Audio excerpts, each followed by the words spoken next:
សម្ដេចធិបតីហ៊ុនម៉ាណែតកម្ពុជាមិនបានឯកភាពលើកិច្ចព្រមព្រៀងណាមួយដែលធ្វើឲ្យបាត់បង់ដែនធិបតេយ្យភាពនិងមរណភាពទឹកដីស្របច្បាប់របស់កម្ពុជាទេ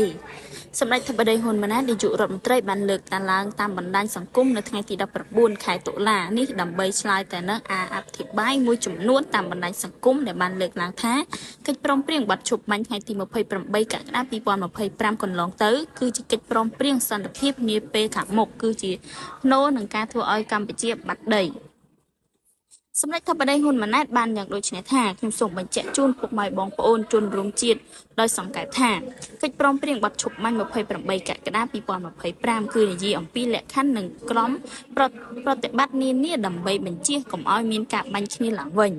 កិច្ចព្រមព្រៀងសន្តិភាពដែលក្រុងធ្វើនៅខាងមុខគឺនិយាយអំពីការរៀបចំលក្ខខណ្ឌនិងក្របប្រតិបត្តិនានាសម្រាប់បង្កើតធានានៅបរិយាកាសអំណោយផលដើម្បីឈានទៅបញ្ចប់ចំនួននិងការស្ដារឡើងនៅទំនាក់ទំនងរវាងប្រទេសនិងប្រទេសទោះជាក្នុងកិច្ចព្រមព្រៀងទាំងពីរនេះមិនមាននិយាយអំពីបញ្ហាពាក់ព័ន្ធនឹងទឹកដីឬព្រំដែនមិនមែនបានន័យថាភាគីណាត្រូវយល់ព្រមបោះបង់សិទ្ធិស្របច្បាប់ក្នុងការគ្រប់គ្រងទឹកដីដែលស្ថិតក្នុងដែនធិបតេយ្យភាពរបស់ខ្លួននោះទេការងារលក្ខខណ្ឌសីមាបោះបង្គោលព្រំដែនគោកគឺស្ថិតនៅក្រោមសមត្ថកិច្ចរបស់គណៈកម្មាធិការព្រំដែនចម្រុះកម្ពុជាថៃ GBC ដែលត្រូវដោះស្រាយដោយសន្តិភាពស្របតាមនីតិសញ្ញាអនុសញ្ញានិងកិច្ចព្រមព្រៀងដែលមានស្រាប់រវាងប្រទេសទាំងពីរកម្ពុជានិងថៃសរុបដោយខ្លីខ្ញុំសូមបញ្ជាក់ជូនជនបងប្អូនរួមជាតិថា1កម្ពុជាមិនបានឯ